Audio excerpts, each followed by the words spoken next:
And she would. She'd put it on the couch. Can you do this? Will you mind taking that into my office? She'd take it into the office. She would do whatever I wanted, and she understood a tremendous amount of English. And I liken it to somebody being dropped into a new country where you don't speak the language, and you're forced to suddenly learn the language. Dogs are the same way. They're forced to sort of learn our language. And so if you're willing to spend the time talking with them, they do pick up on quite a bit, just like a toddler does. Toddlers don't understand how to speak the language all the time, but they do understand what they're being asked. And so she was phenomenal at doing that. I think another really important point is that we're not in bond-based choice training to create robots. And in some of the other teaching methodologies, you want a dog to do exactly what you say. And that's all well and good, but for me, I personally would rather have a dog that is my best friend, that kind of lets me know, I'm not cool about this, I'm not comfortable here, and then I have to take it upon me to ask why. And so with bond-based choice training, I'm not creating the robot that is going to sit and stay forever until it's more important for me that the dog will, if it needs to get up and do something, it will. And to share a very, very personal point, Darcy was taught to sleep downstairs on a couch. She loved sleeping on the couch. It wasn't a big deal. It was her couch. I called it her couch. It's still her couch. But when I didn't even know I had a brain tumor, all of a sudden Darcy was coming upstairs and sleeping on a rug next to my bed. And all I knew was every time I got up to use the restroom at night, I would trip over my dog. And what she was doing was basically, disobeying. She was to sleep downstairs because of all the noises that would keep me awake and different things. She was laying there. 4 or 5 months later, I learned I had a brain tumor, and what was happening is I had a basically trained service dog who was alerting for pre-seizures. I didn't train her. I wasn't a dog trainer at that point. And because the love and the way I talked to her, I was actually using this methodology because I was naive and she lived with me, so we talked. So she was signaling that she knew something was wrong with me. And there were other instances when she's let me know of health issues too because of that, because of our bond and our communication. So she was being disobedient, but it was an intellectual and intelligent disobedience, which I think is really important. So another example, when I was in graduate school, I was friends with a horse trainer, and his horses were amazing, and he was an amazing trainer and very kind and everything. And we took a dog to a big pig picking and out in the fields of Virginia, and there were hundreds and hundreds of people and grills and all kinds of things. And he put his dog in a downstay and next to a barn in the shade, and that dog stayed there for about 2 hours while we wandered around. And the dog was great, and the dog got ribs afterwards, and the dog got treated really well afterwards. But at the same time, when I go back and look at that through the eyes that I now do training, the dog wasn't having the best time. The dog probably would have enjoyed wandering around and playing with the other dogs and doing different dog things and being with us and everything. It obeyed everything it was supposed to. It didn't break that. And we considered that a really good dog. But was the dog having fun? Was the dog enjoying its life? And for me, that's just very, very important at this point, is that the dog also enjoy the engagement in what we're doing, as opposed to just my having an obedient dog that does what I tell it to do, kind of thing. So that's my passion about this new style of training. So we're going to teach the dog social prompts and how to mimic our behavior so they learn how to pick up on social cues. I recommend doing, and they do as well, only doing a few iterations to keep the dog's sort of attention, switch it up, make it exciting, make it fun, make it a game, keep it going so that the dog doesn't get bored and all of that. So we want to keep limited to 5, 6 iterations of anything, switch it up, keep it exciting. Treating versus rewarding. Sometimes a contention point with some trainers. I am now using treats just randomly. I treat my dogs because I love them. In the same way that, somebody's sick, you bring them some chicken soup. You do what you do with other people. You just treat them well. You bring them a surprise. You do something nice for them. And so I bond with them not based on whether or not they produced something for me or done something for me. I treat them just because they are who they are, and I love them. I think that an analogy that we can kind of look at to understand that is that if I offer you, say I'm your employer, and I offer you a bonus, and I say, okay, I'm going to give you this bonus, but I need you to produce 6 reports by Friday in order to get it. You're like, okay, I want the bonus. That's cool. That's nice of them. I'll do the work and get the bonus. When you get the bonus, how's your reaction? It's more like, well, I earned that bonus. I deserve this bonus. Whereas if I just come up to you and I say, you know what? You've just been doing a great job. I'm going to give you a bonus. Just because I like you and you've been doing a great job for me. Your internal emotions and how you feel are completely different. You feel like, wow, I'm appreciated. That makes me happy. I just was doing what I would do normally. I'm being who I am. And hell, I just got a reward for that. That's awesome. That's great. The internal feeling there is very, very different. And when you want to bond with your dog and you want your dog just to like you for who you are, because they do unconditionally anyway, we deserve to give that back to them. And so that helps with that. I treat my dogs all day long with different things. I know what they like. I know different things that they like to do.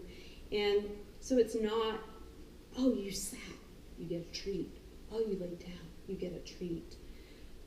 Those are more rewards. And a lot of times we're finding now that the dogs actually are working more for that food or that reward as opposed to doing it because it's socially acceptable and a means of behaving in a family situation, and that they're just loved.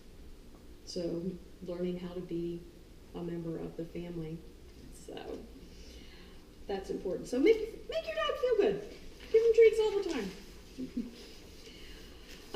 What techniques I do not use: clicker training and luring. There were some questions in previous meetings that I've had with trainers about these kinds of things. Clicker training is, again, it works. You can get a dog to learn things very, very quickly, but they're looking for the reward. They're looking to do the action. You're not bonding with the dog. The dog is not doing it out of choice. It's doing it because I think this is the right behavior. I'm sitting because it's the right thing to do. I'm supposed to sit now, and then I get a treat. As opposed to, oh, yeah, I'm with a group of people. What we do now is sit.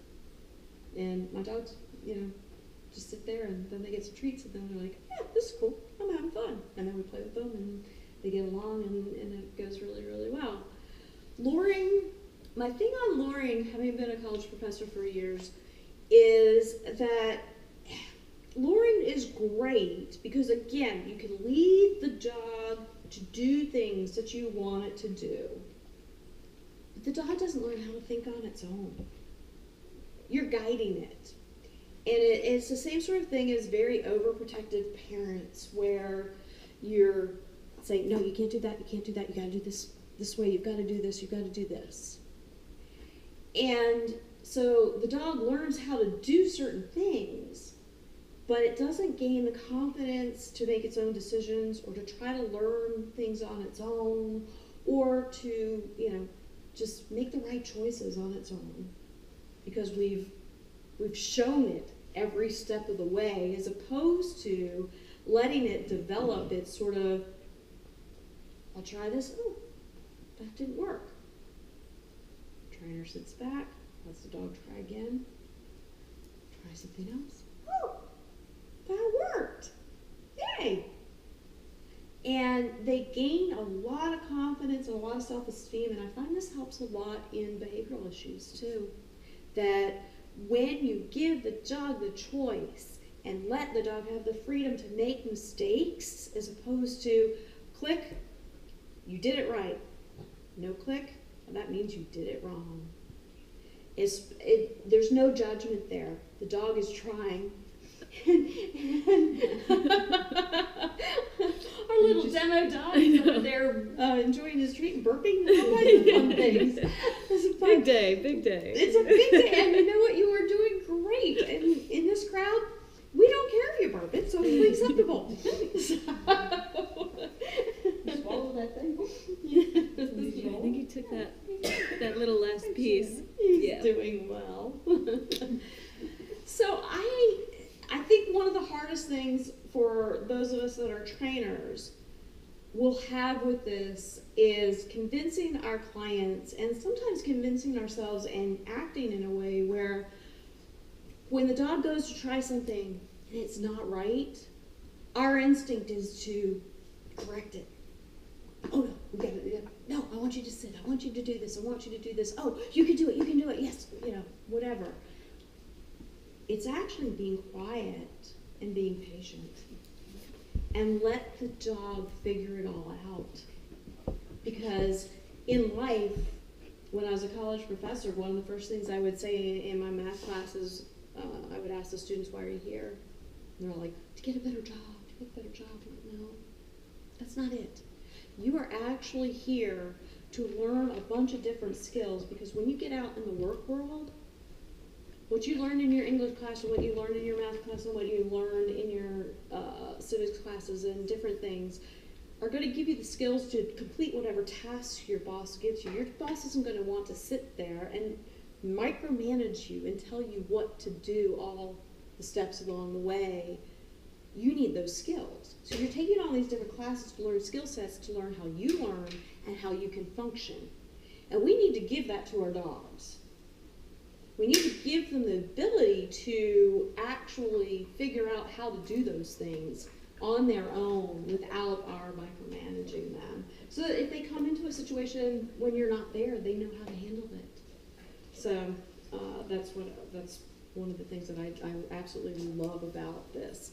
Now, that being said, I don't like to micromanage, but if my dog is about to put her paws on the stove and it's hot, just like a 2 or 3 year old toddler, I am going to say no, because I want to be the benevolent parent.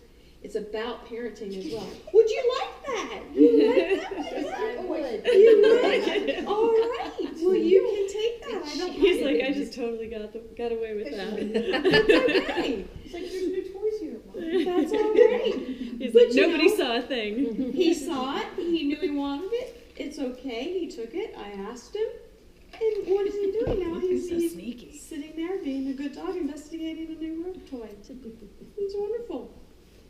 So, given a situation where there is some danger or there's something that needs to be managed, by all means, I'm gonna look out for the well-being of the dog and manage it accordingly. In bond-based choice training, I thought it may be helpful to sort of discuss some of the difference between positive reinforcement, because there's a lot of discussion about that at this point. In bond-based choice training, the goal is to give the dogs the security and ability to make good, socially acceptable choices on their own, giving them more control over their lives. And so, again, they feel better because they have control. They know what to do. They do know what to do, as opposed to, oh my God, is Mom going to be mad or Dad going to be mad that I'm not doing this or not doing that kind of thing. They got it. They got it. We've taught them. Dogs will be taught through social learning and social prompts with unconditional affection. They give us unconditional love. They deserve that as well back. Treats and affection are not conditioned on their performance. They are freely given. So my dog may be wandering around doing nothing, and all of a sudden, got some cheese here. You want to share it with me? Great. Got some popcorn? Can you catch it? Yay, let's play. You know, whatever it is, food, oh, found this toy, let's play. Kind of thing. Unconditioned love, just giving them pets and loving, telling them they're wonderful, telling them they're geniuses, just really encouraging them. Dogs learn intelligent disobedience in bond-based choice training. Excuse me, got tongue-tied. The perfect example, Jennifer may have mentioned this one in her book. I've got several that I learned when I was down learning from her. But one of the best, I think, is, you know, people think of service dogs and having to be completely obedient and completely under control in every circumstance because they are going into public environments and things like that. But when we teach a dog to completely obey a sit-stay, then you put your dog that is trained at that level in a sit-stay, and its person is across the room, and it's trained to detect seizures. And the dog is sitting there, and it can smell, or however, I'm guessing it's scent. I have not read a scientific paper on exactly how they determine seizures before medical equipment does, but we are guessing at this point is by scent. The dog wants to alert its person across the room that that person may go into a seizure. The dog has a choice. I was told to stay here. I'm a bad dog if I go over there and warn my person. But at the same time, that's my person. That's my resource for everything. That's my food, that's my shelter, that's my person that I love, that's my playmate, that's my roommate, that's my mom, that's my dad, that's my everything is over there. They're about to have a seizure, and that's my job, is to alert them. You put the dog in a really bad quandary. What decision does the dog make? And so with this type of training, what we allow is the dog to know that, okay, now the important thing here is I go over and I alert my person. Do I break the sit-stay? Hell yeah. This is more important. My person is everything. My person is everything. So I go to my person and I alert them. So I think those kinds of things really have swayed me into this type of training, because